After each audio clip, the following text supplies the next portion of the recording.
for us. And Eddie Betts, welcome. Thanks, guys. Thanks for having me. Christian, good evening to you. Thank you, guys. Thank you for having me. In the twilight zone, I'm sure, so good job being awake for us. And Eddie Betts, welcome. Thanks, guys. Thanks for having me. Clearly the week has taken a toll. We've heard prominent voices, Michael O'Loughlin. We read your quotes in The Age, and we have heard Indigenous voices throughout. I hope we are hearing you, Eddie. Has it been a distressing time?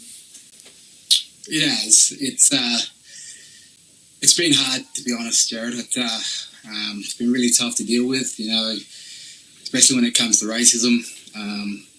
I've been dealing with this my whole life. My mother has, my father has, and it's tiring.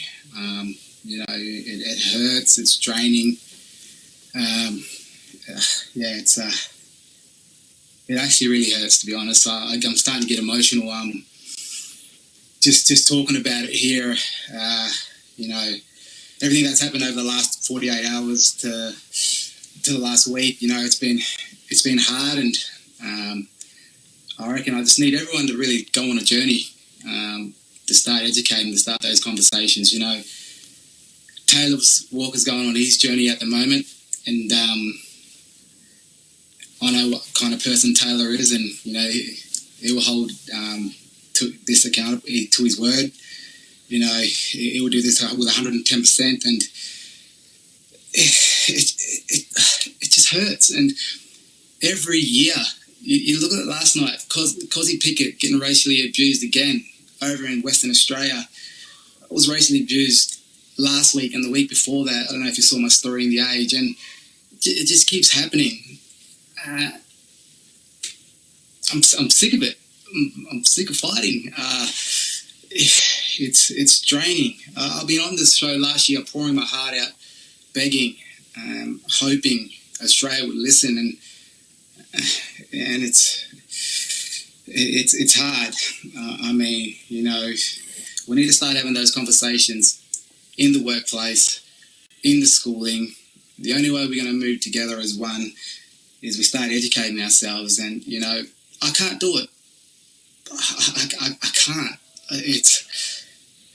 It's hard, and I need everyone. I need you guys. I need people at home tonight that are watching this. You guys that are sitting on the couch, you guys are the ones that are going to be the powerful voice here. You guys are the ones that are going to make change. Because I can't keep doing it. You hear me speaking about it year after year after year, and nothing's going to change. So it's up to you guys to make change. People sitting at couches, start those conversations in home. Start it with your friends, your families. Call out racism when you see it, because there's no room for racism in Australia. And we, as Aboriginal people and Torres Strait Islander people, are sick of fighting. We are. We're sick of fighting because it just keeps happening. And I'm tired, guys. I honestly am. I said to a lot of the Indigenous boys that it's getting to me.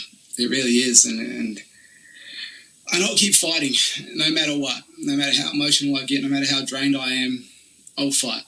I'll fight for my people. I'll fight for the next generation of young Aboriginal kids that come in to play AFL footy, to make this a safe place for us to come and enjoy the game that we love. I don't know how many times, though, that I've got to front up to talk about it, to fight about it. We need the rest of Australia to stand up, to fight, to stamp it out, because there is no room for racism in Australia. Eddie, we can see how deeply emotional it is, how gut-wrenching and how frustrated you are. I guess the other part of the equation here is it's a former teammate. Have you spoken to Taylor? Have you had that conversation? Yeah, we have. Taylor's called me, but that's our conversation to have. And, like I said, Taylor's on a journey. And,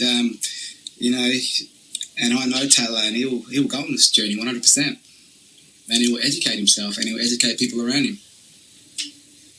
And the apology video, Eddie, is to make it so Robbie sat there with Taylor, and he's the strong one. What did you think when you watched it?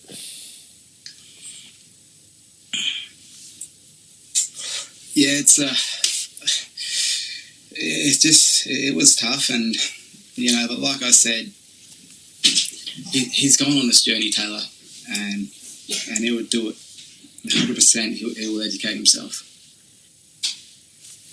Christian, Eddie mentioned before about Cozzy Pickett. We know that I think the modern generation are much better versed in everything that's happening within cultural diversity. Have you had much experience in this field? Have you seen it firsthand?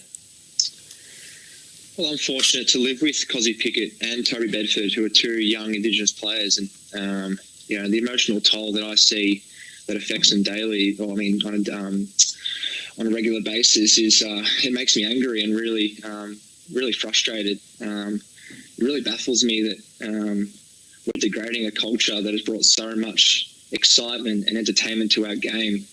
Indigenous players past and present. Eddie Betts is one, for example. They bring people through the door. You want to watch these Indigenous players play football, and we should be celebrating this culture, not degrading it. And we can't keep using ignorance as an excuse anymore. Thank you to you both for those words. Hungry Jack.